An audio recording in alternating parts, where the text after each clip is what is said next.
ನಮಸ್ಕಾರ ಕರ್ನಾಟಕ, ನಾನು ನಿಮ್ಮ ಡಿಜಿಟಲ್ ಕನ್ನಡಿಗ. ರಾಜ್ಯದ ಸಮಸ್ತ ಜನತೆಗೆ ಇವತ್ತಿನ ಹವಾಮಾನ ವರದಿಗೆ ಪ್ರೀತಿಯ ಸ್ವಾಗತ.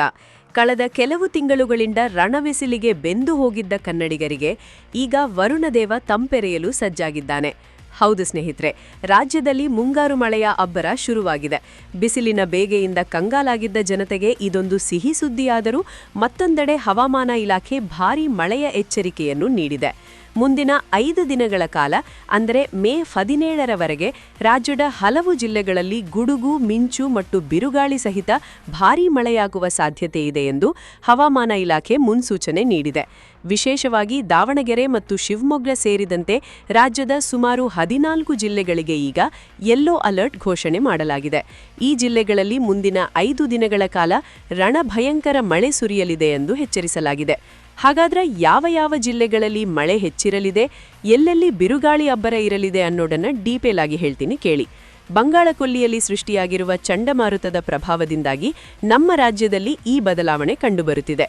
ಹವಾಮಾನ ಇಲಾಖೆಯ ಇತ್ತೀಚಿನ ವರದಿಯ ಪ್ರಕಾರ ಈ ವರ್ಷ ಮುಂಗಾರು ಮಳೆ ವಾಡಿಕೆಗಿಂತ ಮುಂಚಿತವಾಗಿಯೇ ರಾಜ್ಯವನ್ನು ಪ್ರವೇಶಿಸಲಿದ್ದು, ಮೇ 14ರಿಂದ 16ರೊಳಗೆ ಅಂಡಮಾನ್ ತಲುಪಲಿರುವ ಮುಂಗಾರು ಮೇ ತಿಂಗಳಲ್ಲೇ 110% ಹೆಚ್ಚು ಮಳೆ ಸುರಿಸುವ ಲಕ್ಷಣಗಳಿವೆ. ದಕ್ಷಿಣ ಒಳನಾಡು ಮತ್ತು ಮಲೆನಾಡಿನ ಭಾಗಗಳಲ್ಲಿ ಮಳೆಯ ಪ್ರಭಾವ ಅತಿ ಹೆಚ್ಚಾಗಿರಲಿದೆ. ಮುಖ್ಯವಾಗಿ ದಾವಣಗೆರೆ, ಶಿವಮೊಗ್ಗ, ಚಿಕ್ಕಮಗಳೂರು, ಹಾಸನ ಮತ್ತು ಮೈಸೂರು ಜಿಲ್ಲೆಗಳಲ್ಲಿ ಗಂಟೆಗೆ ಸುಮಾರು 40 ಕಿಲೋಮೀಟರ್ ವೇಗದ ಭಾರೀ ಗಾಳಿ ಬೀಸಲಿದ್ದು, ಇದರೊಂದಿಗೆ ಗುಡುಗು ಸಹಿತ ಮಳೆಯಾಗಲಿದೆ.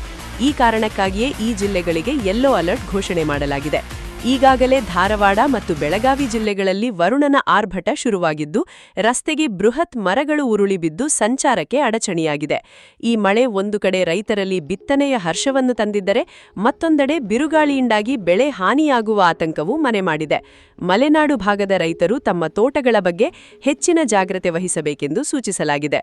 ಆದರೆ ಉತ್ತರ ಕರ್ನಾಟಕದ ಜಿಲ್ಲೆಗಳಾದ ಕಲಬುರಗಿ, ಬೀದರ್, ವಿಜಯಪುರ, ಕೊಪ್ಪಳ ಮತ್ತು ರಾಯಚೂರಿನಲ್ಲಿ ಇಂದಿಗೂ ರಣಬಿಸಿಲು ಮುಂದುವರೆದಿದೆ. ಈ ಭಾಗದಲ್ಲಿ ಮುಂದಿನ 5 ದಿನಗಳ ಕಾಲ ತಾಪಮಾನ ಇನ್ನೂ 2ರಿಂದ 3 ಡಿಗ್ರಿ ಸೆಲ್ಸಿಯಸ್ ಹೆಚ್ಚಾಗುವ ಸಾಧ್ಯತೆ ಇದೆ. ಆದ್ದರಿಂದ ಬಿಸಿಲಿನಿಂದ ರಕ್ಷಣೆ ಪಡೆಯಲು ಜನರು ಅತಿ ಹೆಚ್ಚು ನೀರನ್ನು ಕುಡಿಯುವುದು ಮತ್ತು ಅನಗತ್ಯವಾಗಿ ಮಧ್ಯಾಹ್ನದ ವೇಳೆ ಮನೆಯಿಂದ ಆಚೆ ಬರದೇ ಇರುವುದು ಉತ್ತಮ. ಮಳೆಯಿಂದಾಗಿ ಕೆಲಸಕ್ಕೆ ಹೋಗುವವರು ಮತ್ತು ಶಾಲಾ ಕಾಲೇಜು ವಿದ್ಯಾರ್ಥಿಗಳು ಮನೆಯಿಂದ ಹೊರಡುವಾಗ ಛತ್ರಿ ಅಥವಾ ರೈನ್ಕೋಟ್ ಹಿಡಿದುಕೊಂಡು ಹೋಗುವುದು ಮರೆಯಬೇಡಿ. ಗುಡುಗು ಮಿಂಚು ಇರುವಾಗ ಮರದ ಕೆಳಗೆ ಅಥವಾ ವಿದ್ಯುತ್ ಕಂಬಗಳ ಹತ್ತಿರ ನಿಲ್ಲಬೇಡಿ ಎಂದು ಈ ಮೂಲಕ ವಿನಂತಿಸಿಕೊಳ್ಳುತ್ತೇನೆ. ಸ್ನೇಹಿತರೆ, ನಿಮ್ಮ ಜಿಲ್ಲೆಯಲ್ಲಿ ಈಗಿನ ಹವಾಮಾನ ಹೇಗಿದೆ? ಮಳೆ ಬರ್ತಾ ಇದೆಯಾ ಅಥವಾ ಇನ್ನೂ ಬಿಸಿಲಿದೆಯಾ ಅನ್ನೋದನ್ನ ಕಮೆಂಟ್ ಬಾಕ್ಸ್ನಲ್ಲಿ ತಪ್ಪದೇ ತಿಳಿಸಿ. ನಿಮ್ಮ ಜಿಲ್ಲೆಯ ಹೆಸರನ್ನು ಕಮೆಂಟ್ ಮಾಡಿದರೆ ಮುಂದಿನ ವರದಿಯಲ್ಲಿ ನಿಮ್ಮ ಊರಿನ ಹವಾಮಾನದ ಬಗ್ಗೆ ನಾನು ಸ್ಪಷ್ಟವಾದ ಮಾಹಿತಿ ನೀಡಲು ಸಹಾಯವಾಗುತ್ತದೆ.